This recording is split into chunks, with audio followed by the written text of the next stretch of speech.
First, I want to know कि till now I have delivered 2 lectures on history of English literature. In the first lecture, I have covered Anglo-Saxon period, Anglo-Norman period, and in the second lecture, I have covered age of Chaucer.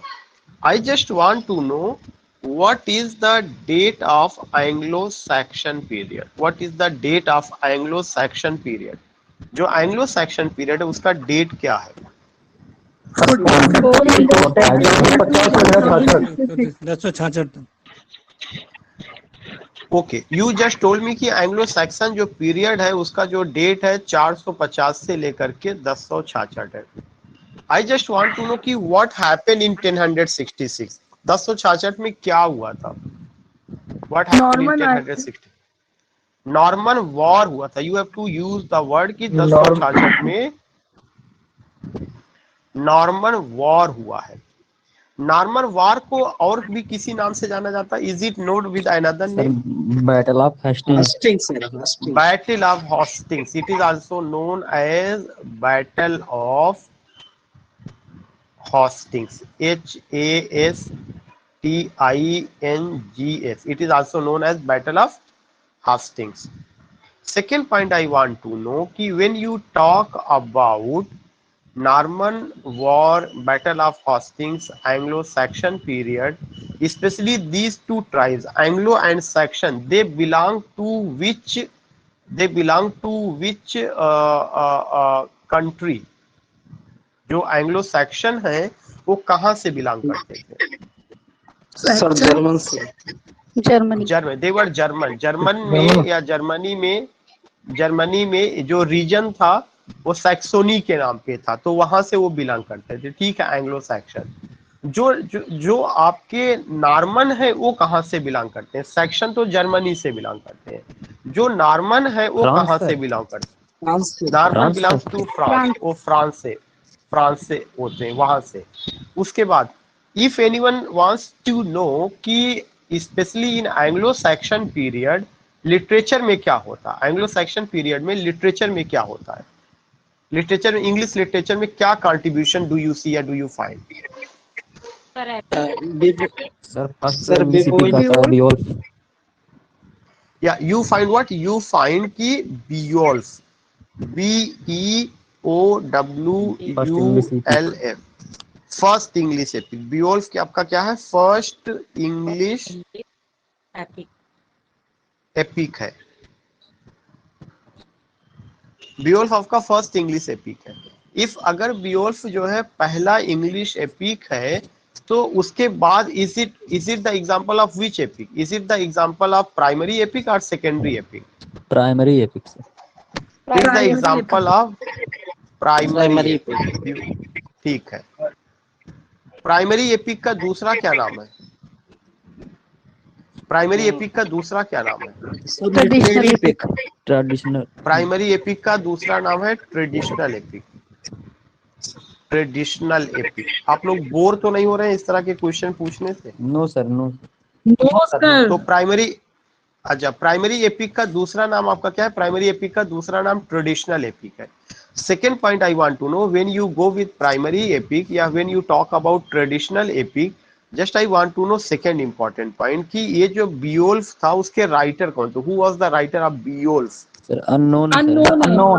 Unknown जो writer होंगे उन writer को क्या कहा जाता है? उस writer का ये जो वर्ड होता है that is the anonymous. ANONYMOUS. इसके जो राइटर है एनोनिमस है, उनका कोई नाम नहीं है.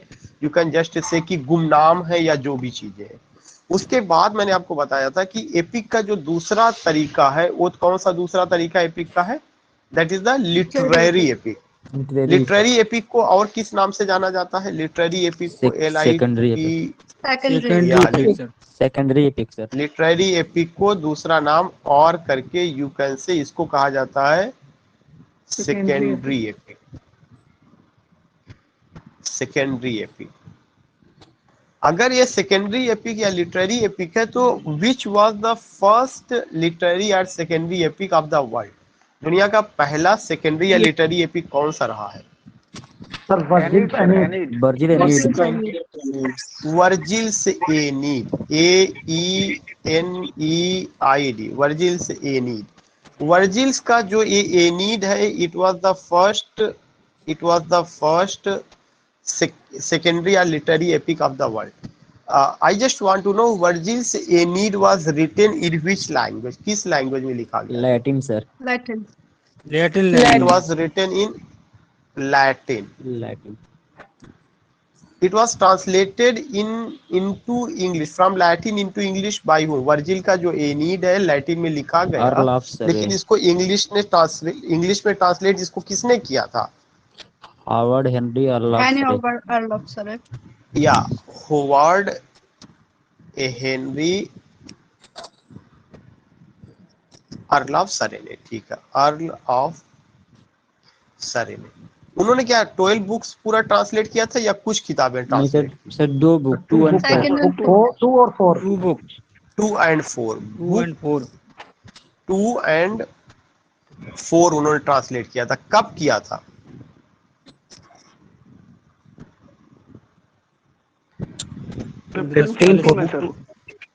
1540 में उन्होंने ट्रांसलेट किया था। जब बुक 2 एंड बुक 4 उन्होंने 1540 में ट्रांसलेट किया था, तो which words form he used to translate these 2 books of Virgil's Aeneid? कौन से वर्ड्स का उन्होंने यूज किया था? ब्लैंक वर्स रहा, ब्लैंक वर्स। ब्लैंक वर्ड्स का, उन्होंने ब्लैंक वर्ड्स का यूज किया था। अब यहाँ पे आपसे कई क्वेश्चन बनेगा, ब्लैंक वर्ड्स का यूज किया था। जब उन्होंने ब्लैंक वर्ड्स का यूज किया, तो ये जो ब्लैंक वर्ड्स है, इसका मतलब कि देयर इज अनदर क्वेश्चन कि the credit goes to Henry Howard Earl of Surrey to use blank words for the first time in English literature, या he is also known as father of blank words specially in English literature. I just want to know कि उन्होंने blank words का पहली बार poetry में use किया। Blank words को introduce करने वाले वो पहले पोएट बने। बाद में ब्लैंक वर्ड्स का काफी ज्यादा यूज हुआ, लेकिन why blank words is known blank words? Blank words को आखिर ब्लैंक वर्ड्स क्यों कहा जाता है? Why is it? इसमें राइम नहीं होती है इसलिए। Unrhymed form of word. इस एक ऐसा वर्ड फॉर्म होता है अनराइम्ड होता है, इसमें राइमिंग नहीं होता, इसलिए इसको क्या कहा जाता है? ब्लैंक वर्ड्स कहा जाता है। If anyone ask you why blank words is known as blank word, because इसमें राइमिंग नहीं होता, इसमें जो राइमिंग का कॉन्सेप्ट है वो नहीं है, या it's unrhymed form of words, या अनराइम्ड फॉर्म ऑफ वर्ड्स है, इसलिए इसको क्या कहा जाता है? इसलिए इसको ब्लैंक वर्ड्स कहा जाता है। Next point I want to know कि जब आप अनराइम्ड फॉर्म ऑफ वर्ड्स की बात करते हैं या ब्लैंक वर्ड्स की बात करते हैं और इस सब चीजें, तो ये जब अनराइम्ड हुआ, तो ये जो ब्लैंक वर्ड्स है ये किस मीटर में यूज किया गया? किस मीटर में? इसमें कौन सा? आयाम्बिक। Iambic pentameter. ज्यादातर तो आयाम्बिक पेंटामीटर, लेकिन आपको वर्ड यूज करना चाहिए कि आयाम्बिक मीटर का यूज किया गया। आयाम्बिक मीटर कौन सा मीटर होता है? Which metre is iambic metre? One stress followed by stress One versus. stress levels followed by stress level. या आयाम्बिक मीटर वह मीटर होता है जिसमें पहला सिलेबल अनस्ट्रेस्ड होगा। पहला सिलेबल क्या होगा? अनस्ट्रेस्ड, बगैर दबाव। Unstressed syllable is followed by stressed. जो अनस्ट्रेस्ड सिलेबल वो फॉलो किया जाता है, किसके द्वारा से फॉलो किया जाता है? Unstressed syllable is followed by stressed one. Unstressed syllable is followed by stressed one iambic में। What do you mean by penta? जब आयाम्बिक के साथ आप पेंटामीटर जोड़ देते हैं, तो पेंटामीटर का क्या मतलब है? Sir, 5 feet. या पेंटा माने 5, इसका मतलब कि ऐसा मीटर जिसमें 5 फीट होगा। अगर 5 फीट होगा तो सिलेबल कितना होगा? 10 syllable. 10 सिलेबल होगा। 10 syllable. 5 feet 10 syllable. 5 feet और 10 सिलेबल होगा। Then I just want to know if you find कि 5 feet और 10 सिलेबल आयाम्बिक पेंटामीटर, तो जो ब्लैंक वर्ड्स है, blank words was an ideal metre of which age? Blank words जो है एक आइडियल मीटर या आइडियल वर्ड्स फॉर्म किस किस एज में रहा है? मिल्टन के एज में भी तो था, ब्रिटेन में सबसे पहला जो आपको वर्ड होना चाहिए Elizabethan age, Elizabethan age, Elizabethan age में रहा है। एलिजाबेथन एज कब से कब तक? 1558 से 1603 तक। उसके बाद ये आइडियल मीटर कब था? जैकोबियन एज में था, JACOBEAN, Jacobian as. Jacobian as कब से कब तक है? 1603 से 1625 तक है। फिर आपका कौन सा एज आएगा? Age of John Milton.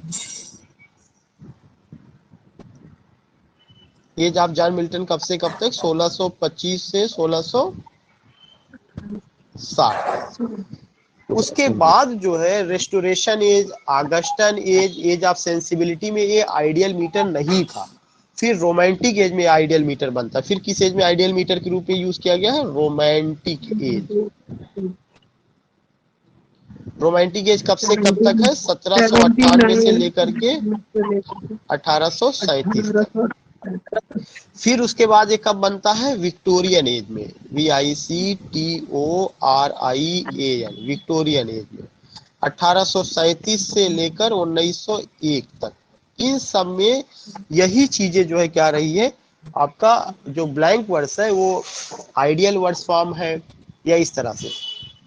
दूसरा एक चीज अगर क्वेश्चन ये पूछा जाता है, if the question is asked, अगर क्वेश्चन आपसे ये पूछा जाता है कि विच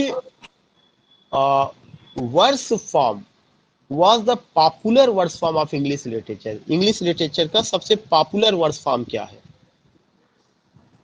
ब्लैंक वर्ड्स। Blank words. क्यों? क्योंकि ब्लैंक वर्ड्स पोइट्री में यूज किया गया है, ड्रामा में भी यूज किया गया है और बड़े बड़े पोएट्स ने यूज किया है।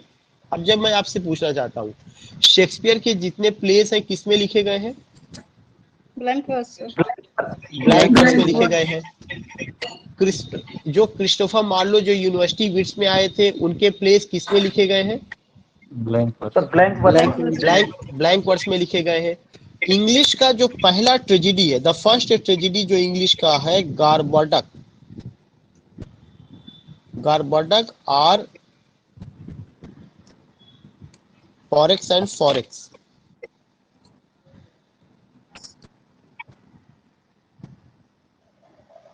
जो फॉरेक्स एंड फॉरेक्स है, इसके राइटर कौन से रहे हैं? टॉमस सैकविल एंड बाई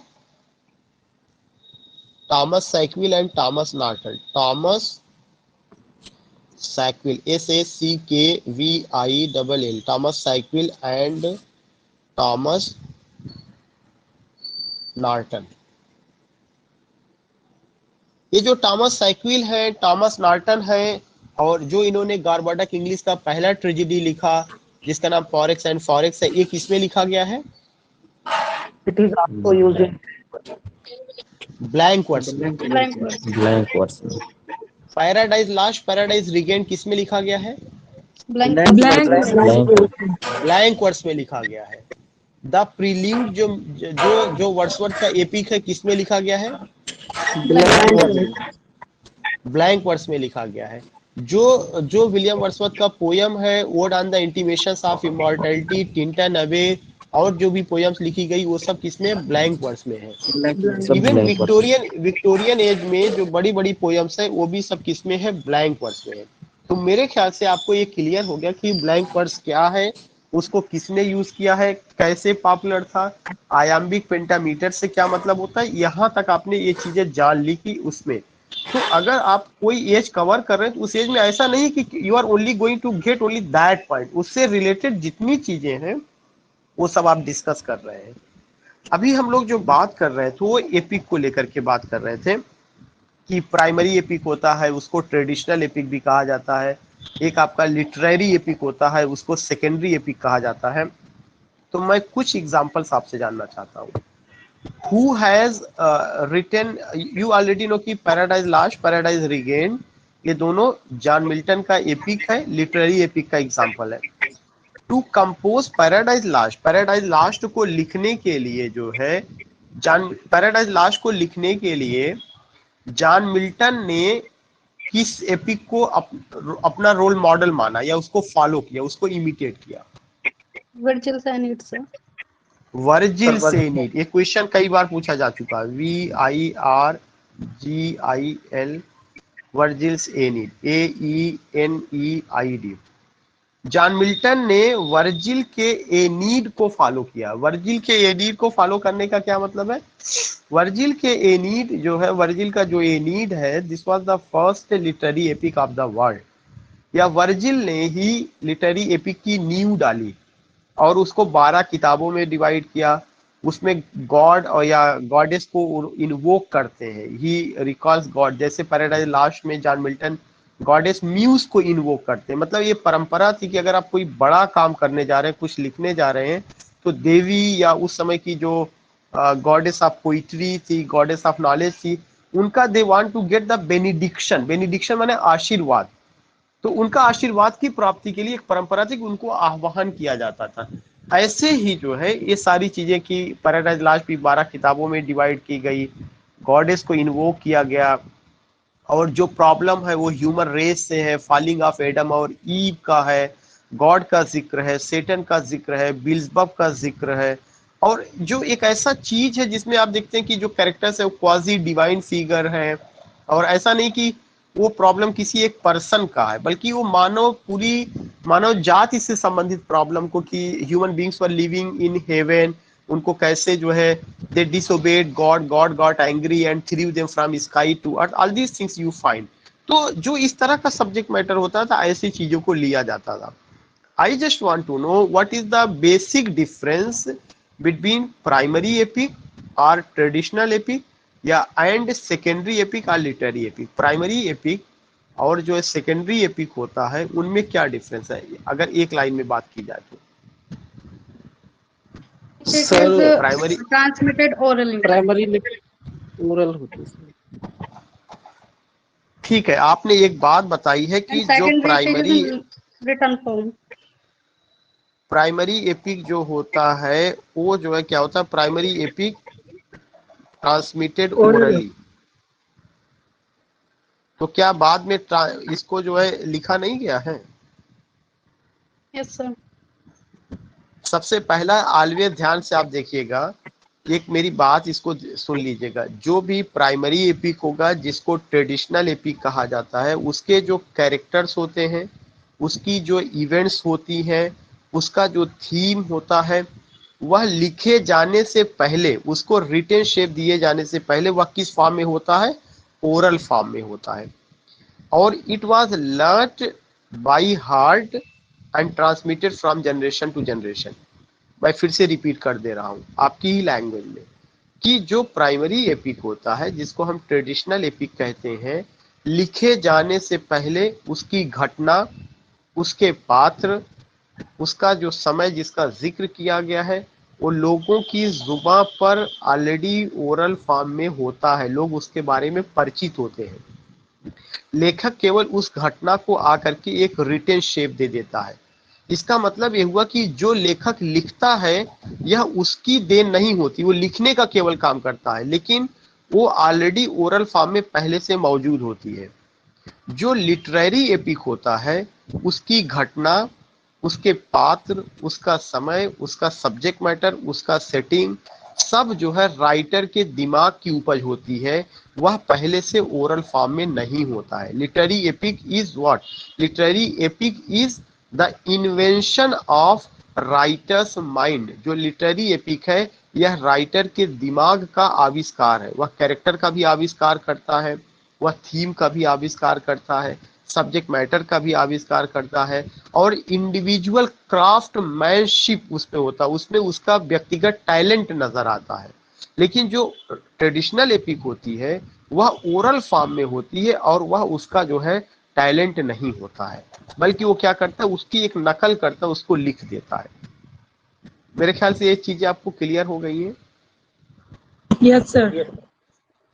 अब आप ये कह सकते हैं कि सर जो पैराडाइज लास्ट है, इसका थीम तो ऑलरेडी, इसका कैरेक्टर सब तो किस में रहा है? बाइबिल में रहा है। अरे बाइबिल एक धार्मिक ग्रंथ है, उसमें उसका जिक्र किया गया है, लेकिन जो है वो एपिक की शक्ल नहीं थी, वह एपिक फॉर्म में नहीं था कि आए उन्होंने बस उसको लिख दिया। जब एपिक लिखा गया तो एपिक का रूप देने के लिए या उसकी चीजों को करने के लिए वो सबका सब वो गीत फॉर्म में नहीं था, प्रोस के फॉर्म में ठीक है रहा है, धार्मिक किताबों में उसका जिक्र रहा है, लेकिन उसको एपिक फॉर्म अगर कोई देता है या उस तरह का कैरेक्टर जो डेवलप बिल्डअप करता है, तो वो मिल्टन के दिमाग की उपज है, वह उनका इंडिविजुअल क्राफ्टमैनशिप है। ऐसा नहीं कि एडम और ईव पर पहले से ओरली कोई एपिक बनाया गया था, लोगों ने उसको क्या किया हुआ था, लर्न कर लिया था, मिल्टन को सुनाया और मिल्टन अपनी कलम चलाते गया और लिख दिया गया। No, not at all. हर किताब में हर पॉइंट पर मिल्टन को सोचना पड़ा, यहाँ पे ऐसा जिक्र हो, ऐसा हो, ऐसा हो, तब जाके वो चीजें आती है। तो दो चीजें बस आपको ध्यान में रखना है, जो आपका प्राइमरी एपिक होता है, जिसी को ट्रेडिशनल एपिक कहा जाता है, वह ओरल फॉर्म में पहले से ही लोगों की जुबान पर मौजूद होता है। सारी घटनाएं, सारे पात्र गीत के रूप में ओरली लोग उसको लर्न किए रहते हैं। बाद का कोई राइटर उसको क्या कर देता है, रिटन शेप दे देता है। I just want to know, ये काम किसने किया था, रिटन शेप किसने दिया था? दुनिया का पहला, अगर मैं आपसे कहूं कि जो एपिक रहा है वो कौन सा रहा है, ट्रेडिशनल या आपका primary epic? Homer Iliad Odyssey. Sir, David Homer's Iliad and Odyssey. Homer's Iliad and Odyssey, good. Homer का जो इलियड एंड ओडिसी है वह आपका क्या रहा, वह पहला जो है प्राइमरी एपिक रहा है, वो पहला primary epic. Homer's Iliad and Odyssey, ILIAD, Iliad and Odyssey, ODYSS, Homer का इलियड एंड ओडिसी रहा है। इसके बाद अगर मैं आपसे जानना चाहूँ कि होमर का जो इलियड एंड ओडिसी है ये रहा, इसको इस तरह से किया गया, दैट इज अनदर थिंग, ठीक है।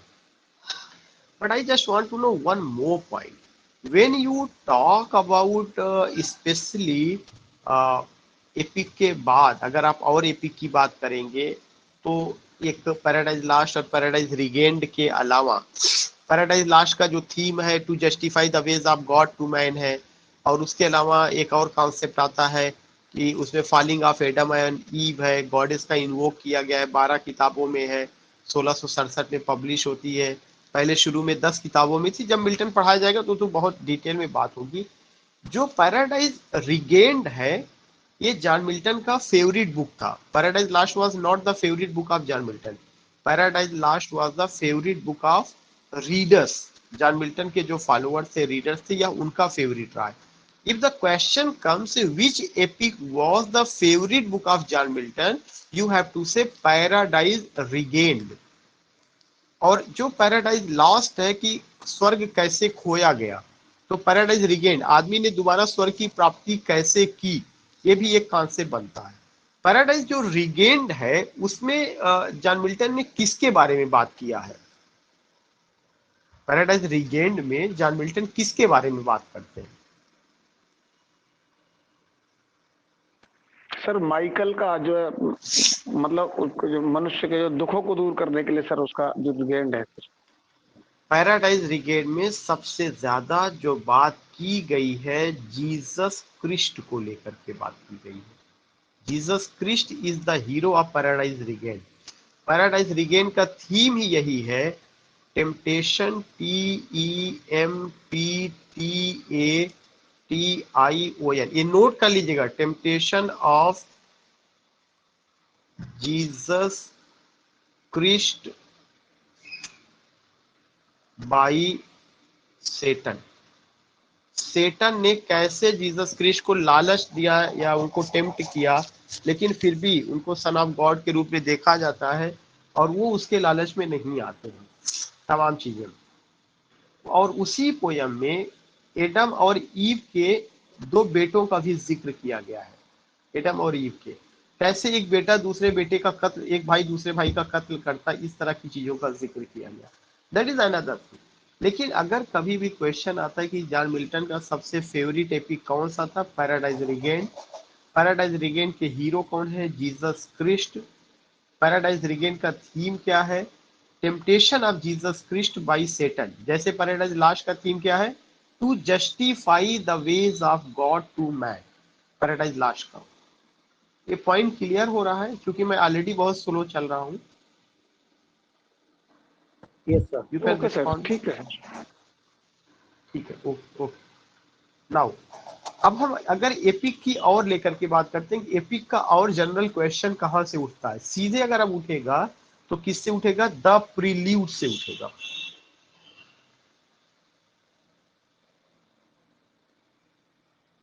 The prelude, PRELUD। The prelude कब लिखी गई है? 1705 1805। 1705 नहीं, 1805। जी सॉरी। द प्रील्यूड कब पब्लिश हुई है? सर 1850। 1850। देखिए अगर आपने 1805 ये याद कर लिया, केवल डिजिट का फर्क है, इधर से उधर करना है। 1805 में लिखी गई है, 1850 में पब्लिश हुई है। वर्ड्सवर्थ की मौत के बाद पब्लिश हुआ है। जब कोई चीज किसी राइटर के या किसी आदमी की मौत के बाद होता है तो उसके लिए जो वर्ड यूज किया जाता है वो क्या होता है? पास्थुमस। POSTHUMOUS। उनके मौत के बाद, जैसे एनोनिमस है, हाँ अभी आया था गुमनाम, ऐसी पास्थमस उनकी मौत के बाद ये चीज हुआ है। कोई बेबी अगर किसी के मरने के बाद तो पास्थमस चाइल्ड कहा जाएगा। तो you have to remember the Prelude उन्होंने 1805 में लिखा, 1850 में पब्लिश हुआ। ये एक पास्थमस वर्क है। द प्रील्यूड 14 बुक्स में है। कितनी बुक्स में है? 14 बुक्स में है। जो द प्रील्यूड है इसका एक सब टाइटल है, और वो सब टाइटल क्या है? The growth of poet's mind. The growth of poet's mind, ये इसका सब टाइटल है। The growth of poet's mind. और ये जो सब टाइटल है, ये सब टाइटल किसने दिया है? प्रोफेसर एबरकॉम्बी ने दिया हुआ। ये भी चीज आप नोट कर लीजिएगा। The growth of poet's mind, ये जो सब टाइटल है, ये सब टाइटल किसने दिया है? प्रोफेसर एबरकॉम्बी,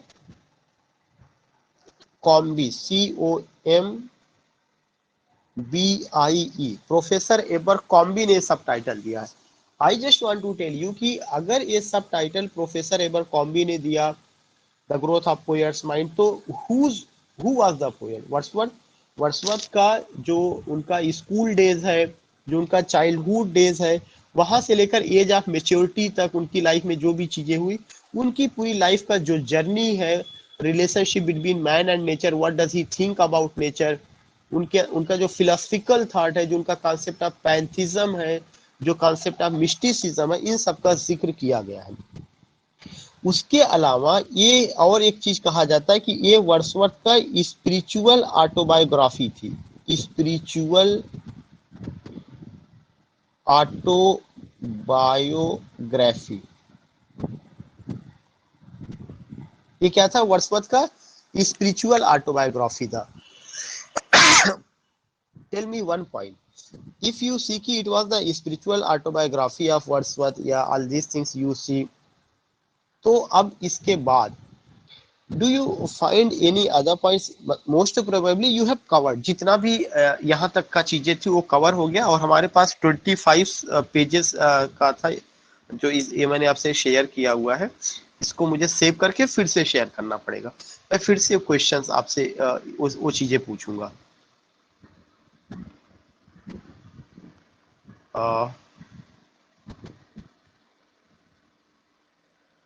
तो आई थिंक कि यहाँ तक क्लियर हो गया। किसी को कोई प्रॉब्लम तो नहीं है? No sir. Okay okay. Now sharing with you, दोबारा मैं वो व्हाइट बोर्ड शेयर कर रहा हूँ, और कुछ और क्वेश्चंस एपिक से ही रिलेटेड है।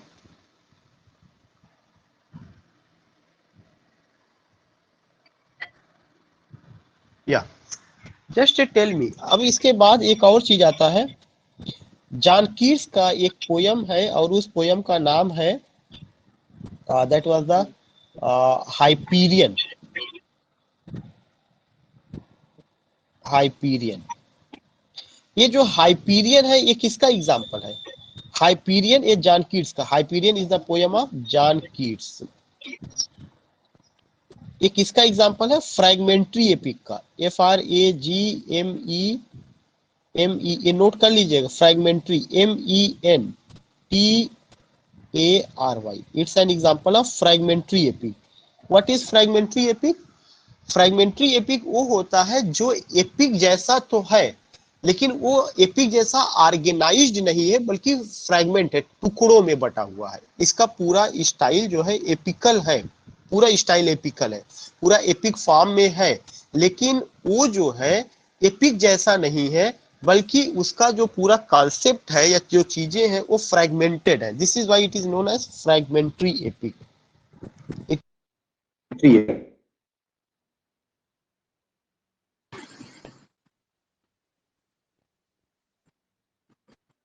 हेलो,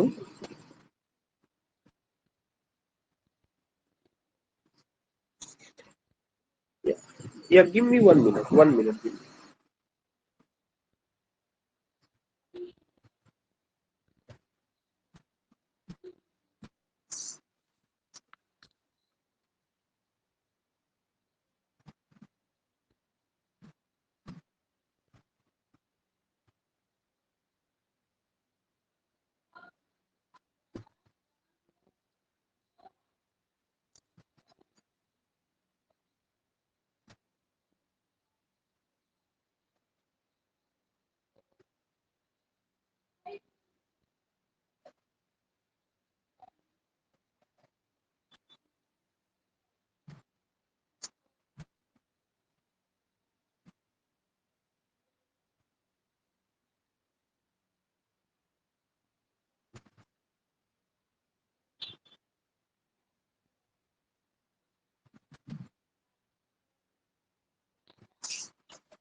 जी, अब जा रही है आवाज मेरी?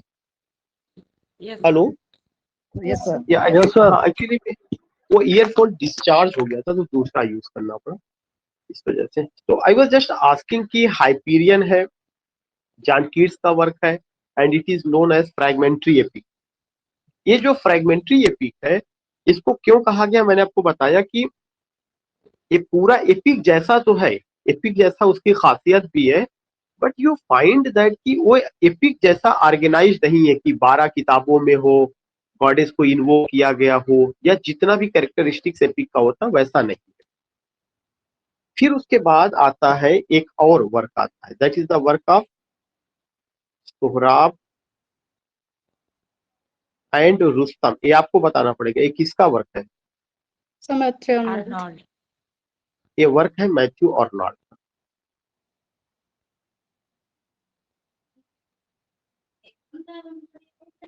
मैथ्यू आर्नोल्ड ने इसको एपिकल स्टाइल या एपिकल फॉर्म में ले जाने की कोशिश की है। सोहराब और रुस्तम की जो कहानी है, अगर आपको याद होगा कि जो पर्शियन पोएट थे जो है, और उनका जो वर्क था, इफ यू रिमेम्बर दैट, कि शाहनामा, फिरदौसी का शाहनामा। तो जो फिरदौसी का शाहनामा था, यहाँ पर अगर आप देखेंगे वहां से उस स्टोरी को लिया गया। शाहनामा, शाहनामा का अंग्रेजी ट्रांसलेशन जो है, इसका ये सब पीजीटी और टीजीटी में आ चुका है, शाहनामा भी आ चुका है। सोहराब एंड रुस्तम किसका वर्क है वो? शाहनामा का इंग्लिश में जो ट्रांसलेशन किया गया, Shahnameh was translated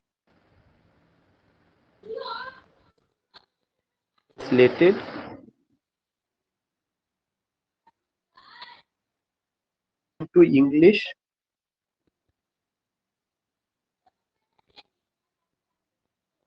by Edward Fitzgerald, EDWARD, Edward Fitzgerald. ये बहुत important point, Edward Fitzgerald note कर लीजिएगा।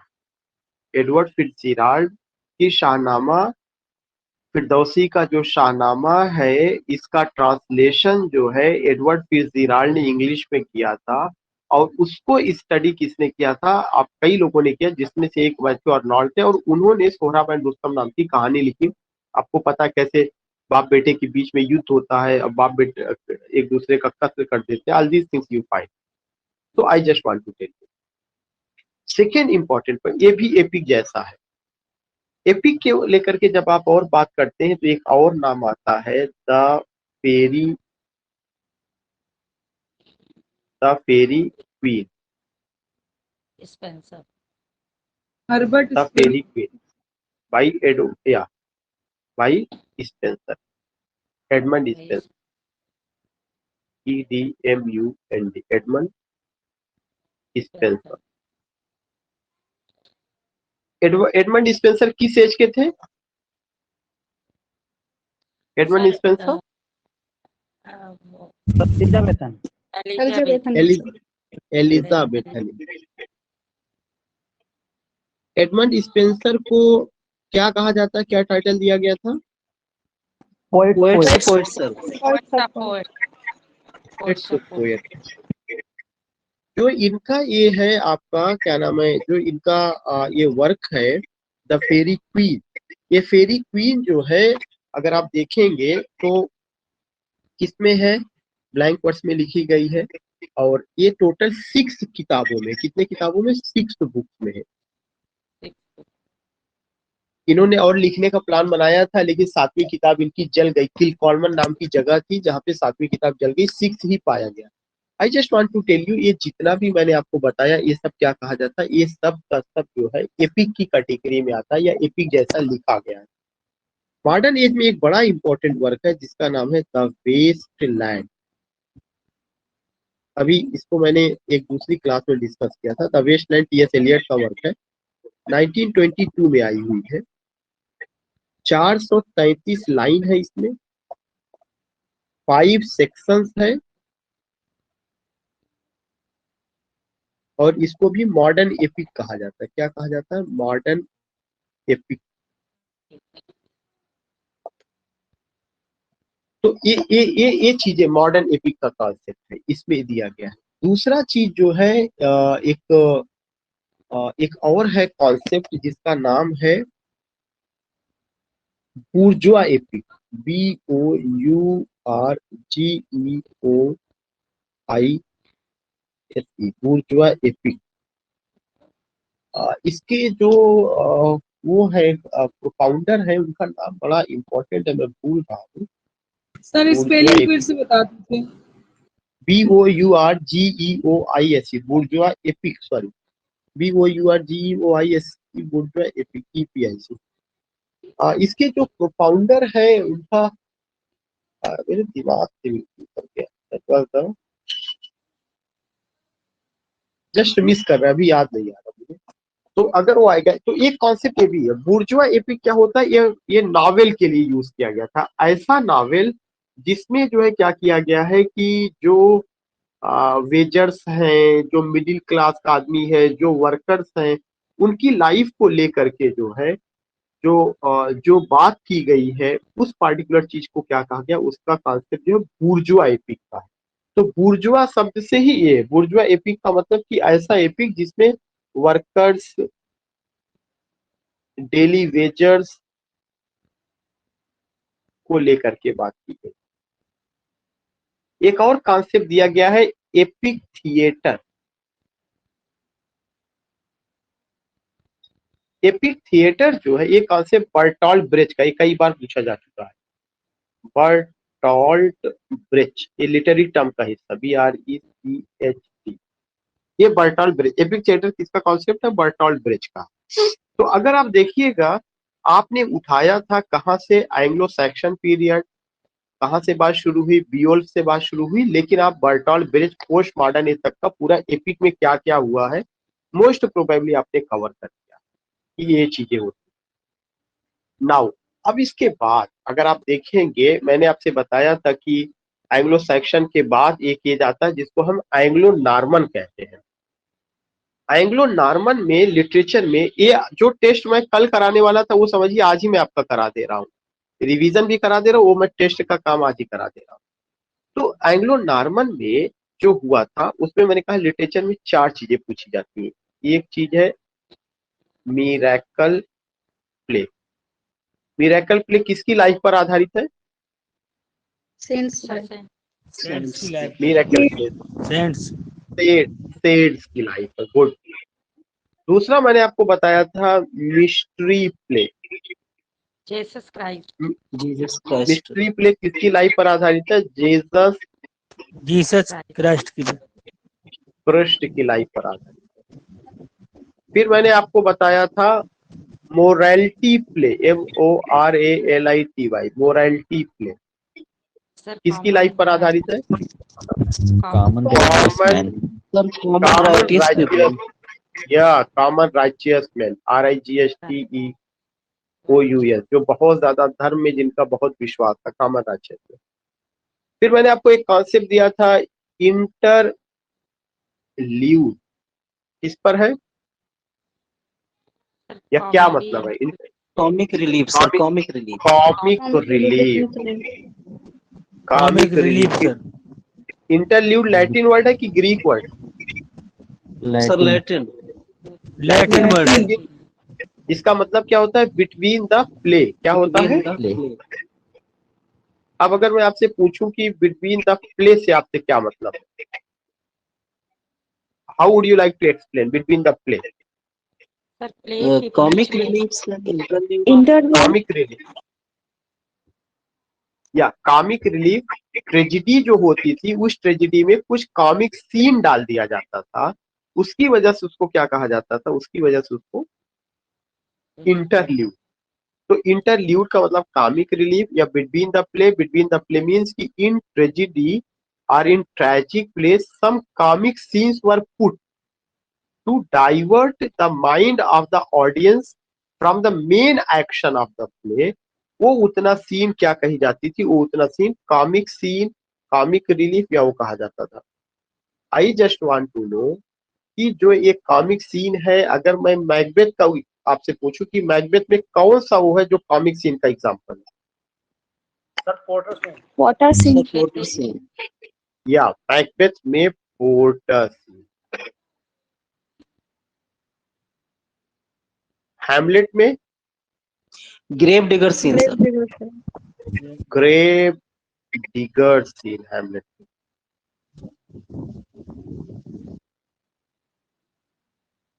हैमलेट में grave digger scene. When you go, ये तो आपने क्या कवर कर लिया? ये आपने कवर कर लिया Anglo Saxon period, Anglo Norman period में बैटल ऑफ हास्टिंग्स की बात हो गई, नॉर्मन की बात हो गई, उसकी बात हो गई। अब हम सीधे चलते हैं चौसर पर चलते हैं, ये भी मैंने आपको कवर करा दिया है। चौसर, चौसर को सबसे पहला चीज क्या कहा गया? फादर ऑफ इंग्लिश पोइट्री कहा गया। Father of English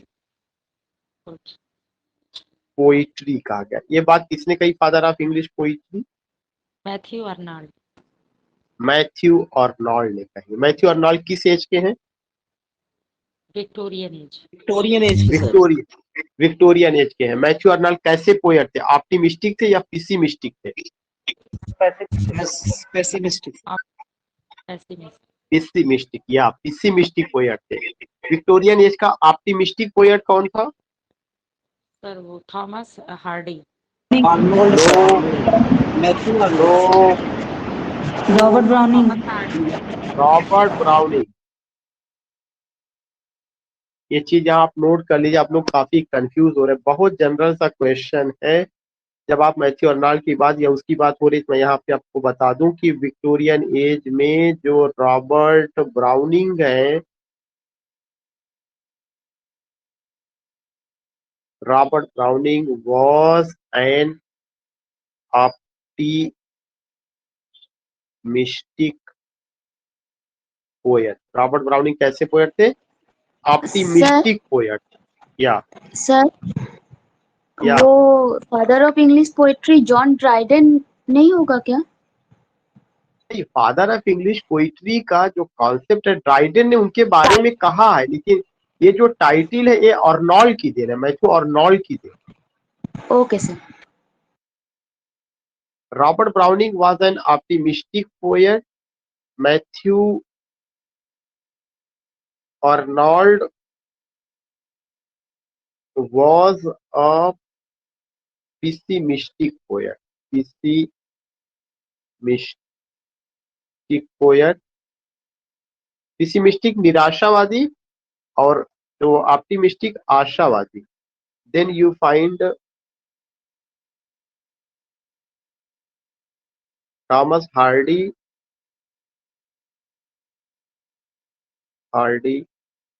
was a melioristic poet.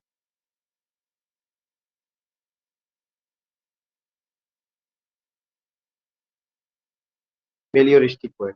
Melioristic poet कौन पोएट है? वह पोएट जिसमें जो है दुख, जिसकी पोइट्री में दुख और सुख दोनों चीजें, आशावादी और निराशावादी दोनों प्रवृत्ति नजर आती है, दोनों कॉन्सेप्ट नजर आता है, उनको कहा जाता है। मैं आपसे जो क्वेश्चन पूछ रहा था वो ये पूछ रहा था कि चौसर को मॉर्निंग स्टार ऑफ, सॉरी, चौसर को फादर ऑफ इंग्लिश पोइट्री कहा गया।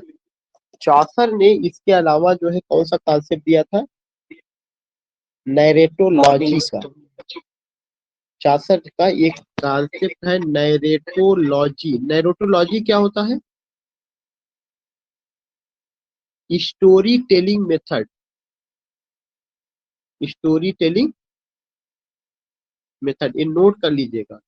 लिटरेचर में सबसे पहले कहानी बताने का तरीका, कहानी बताने की शुरुआत कहाँ से होती है? चौसर से होती है।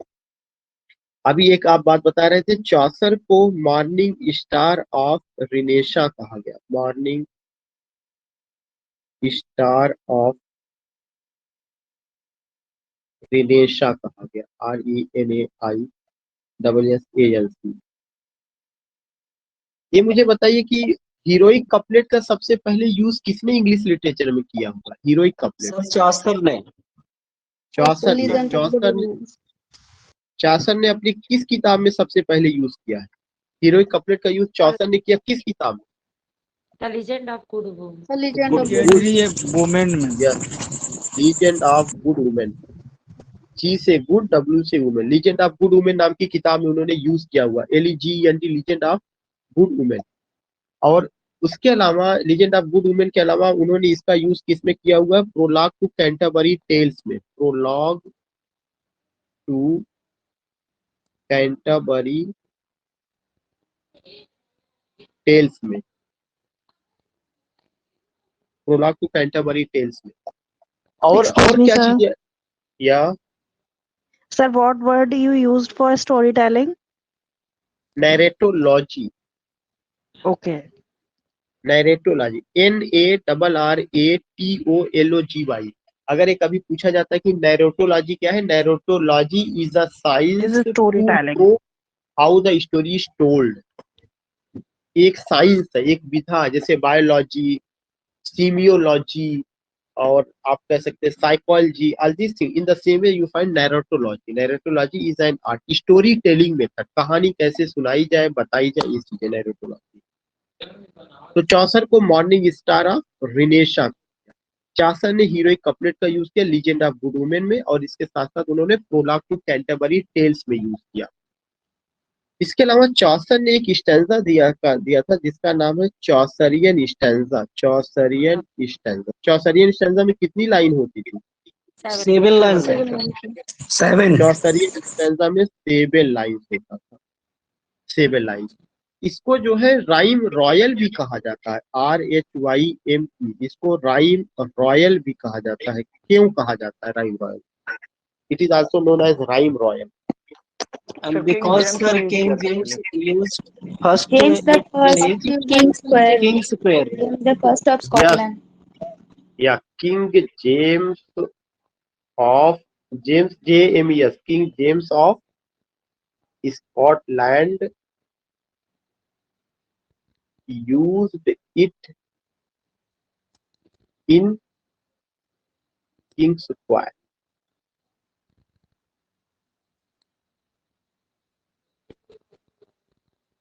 जो आप जेम्स फर्स्ट का नाम ले रहे हैं, जेम्स फर्स्ट से एक और क्वेश्चन पूछा जाता है। जेम्स फर्स्ट ने एक बहुत बड़ा कंट्रीब्यूशन प्रोज में दिया था, वो था authorised version of the Bible. The authorised, AUTHORISED, the authorised version of the Bible. 1611 की घटना है। इसका मतलब क्या होता है? बाइबिल को पहले जो है किसी राजा ने ट्रांसलेशन की अनुमति नहीं दी थी, लेकिन किंग जेम्स फर्स्ट ने एक कमेटी बनाते हैं और बाइबिल का ट्रांसलेशन और बाइबिल का पब्लिकेशन करते हैं और फ्री में इसको बंटवाते हैं लोगों को जो है। ये घटना कब थी? 1611 में। और क्रेडिट किसको दिया जाता है? जेम्स फर्स्ट को दिया जाता है। तो ये कॉन्सेप्ट जो है the authorised version of the Bible, it's highly significant, ये बहुत इंपॉर्टेंट रहा, इसलिए ये भी नोट आप कर लीजिएगा जब आप जेम्स फर्स्ट की बात कर रहे हैं। और जेम्स फर्स्ट किस समय के राजा थे, उनका टाइमिंग क्या था? जैकोबियन के सर 1603 से 1625। 1603 से 1625। किस राजवंश से वो बिलोंग करते थे? किस राजवंश से बिलोंग करते थे?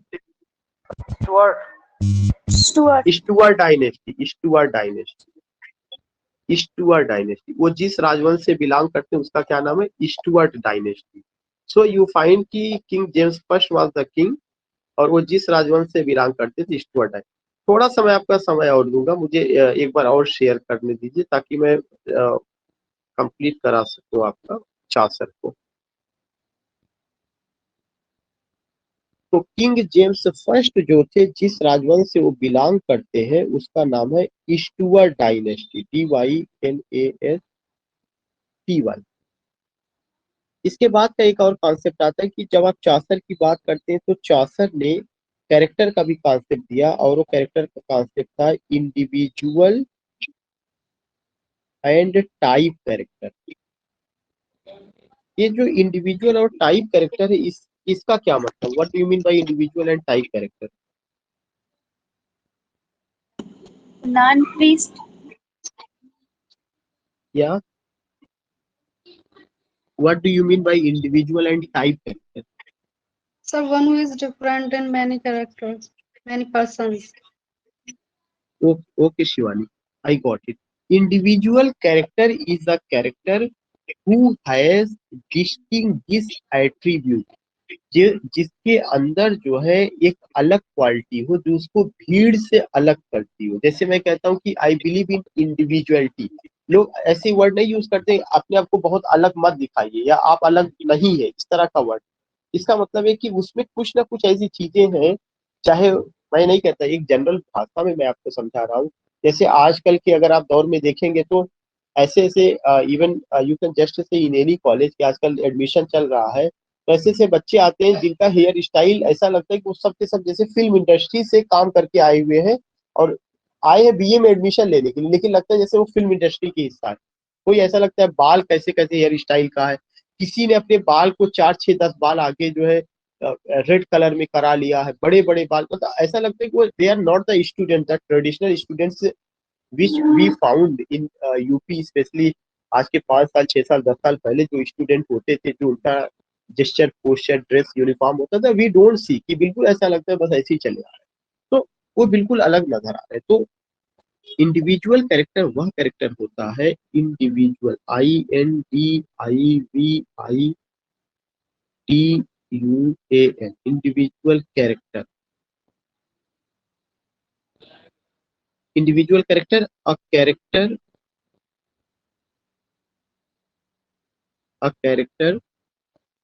who holds distinguished position।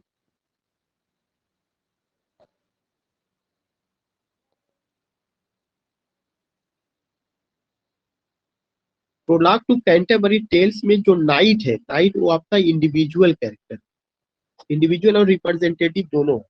जैसे नाइट जो होगा वो वॉरियर होता है, या नाइट का मतलब कि समथिंग जो सरदार, नॉट इंडिया वाले, जिसके जिसके हाथ में शील्ड हो, स्वॉर्ड हो, हॉर्स हो, घोड़ा हो, ये सब चीजें। तब जब इस तरह की तस्वीर पेश की जाती है तब वो रिप्रेजेंटेटिव कैरेक्टर होता है या टाइप होता है। लेकिन इंडिविजुअल वो होगा कि इन सब के अलावा उसके अंदर जैसे अगर और कोई क्वालिटी, उसकी एक और क्वालिटी को, एक अच्छा सिंगर भी है। नाइट नाइट तो वॉरियर है ही है, लेकिन उस वॉरियर के अलावा वह क्या हुआ, एक अच्छा सिंगर भी है। तो ये जो उसका सिंगिंग का काम है, यह उसको और नाइट से अलग करता है। जैसे if there is a teacher, the teacher का सबसे बेसिक वर्क क्या है कि he has to deliver lecture, he has to interact with student. But अगर वो इसके अलावा जो है क्या करता है, सिंगिंग का काम करता है, या कुछ और भी और अच्छा ऑरेटर है, या प्रीचिंग का काम करने लगे, तो वह और टीचर से अलग हो जाएगा। तो वो उसका इंडिविजुअल कैरेक्टर हो जाएगा कि वह और टीचरों से अलग क्वालिटी। इसी तरह से आपको मैंने बताया कि टाइप कैरेक्टर, टाइप कैरेक्टर कौन कौन से होते हैं? टाइप कैरेक्टर वे कैरेक्टर होते हैं one who holds one who represents a section of society, a section of society, जो समाज के एक वर्ग को रिप्रेजेंट करते हैं, उनको क्या कहा जाता है? उनको कहा जाता है कि वो टाइप कैरेक्टर है। जैसे अगर अगर अगर कोई जो है नाइट है, तो जब मिडिवल एज में या मिडिल एज में जब कोई नाइट होता था तो उसके पास स्वॉर्ड होता था, हॉर्स होता था, शील्ड होता था, और एक टर्बन यूज करता था, और जिस उसका अटेंडेंट होते थे। तो ये एक कोई भी जो है इस तरह के ड्रेस में जो होगा उसको क्या कहा जाएगा कि वह रिप्रेजेंटेटिव कैरेक्टर है या टाइप कैरेक्टर, क्योंकि वो पूरे नाइट सोसाइटी को या उस तरह से जो लोग होते हैं उनको वो रिप्रेजेंट कर रहा है। जैसे अगर कोई आदमी इंडियन आर्मी है, इंडियन आर्मी में अगर कोई है तो जो इंडियन आर्मी का यूनिफॉर्म में अगर वो है उस तरह की चीजें, तो उसका मतलब वो इंडियन आर्मी को रिप्रेजेंट कर रहा है। This things. तो ये कॉन्सेप्ट क्या है? इंडिविजुअल और टाइप कैरेक्टर। उन्होंने बताया कि जो मिडिल एज था, जब उन्होंने लिखना शुरू किया मांग को लेकर, प्रायोरिस को लेकर के, तो उन सब में उन्होंने बताया कि उसमें इंडिविजुअल टैलेंट भी है और अपने समाज को भी प्रेजेंट कर रहे हैं या रिप्रेजेंट कर रहे हैं। आई वांट टू नो कि चौसर ने जिस डायलेक्ट का यूज किया वो कौन सा dialect? Midland dialect. East Midland. या East Midland dialect, East Midland dialect, DIALECT। Chaucer ने कितने किंग की सेवा की है? How many kings Chaucer serve? 3 kings, sir. 3 kings की। कैसे किंग हो गया? चासर ने कितनी लैंग्वेज में लिखा हुआ? 3 Three languages, language, sir. 3 language. उन लैंग्वेज का नाम क्या है? Latin, Sir, Latin, French, English. French, English. Latin, French, English. Latin, French, English. किसे grandfather of the novel कहा जाता है? Who is known as grandfather? Chaucer को। Who is known as grandfather of the novel? Chaucer को कहा जाता है, चौसर को। सो चौसर ने अपनी पोयम में और क्या क्या यूज किया है? Irony, satire, realism. रियलिज्म का मतलब जो जैसा था वैसा उन्होंने उसको दिखाने की कोशिश की। इसके अलावा middle class characters, middle class characters,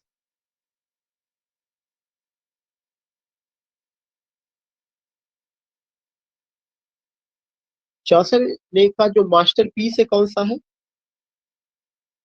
Canterbury Tales. Canterbury Tales. Canterbury Tales उनका मास्टरपीस है, BURY, कैंटरबरी टेल्स।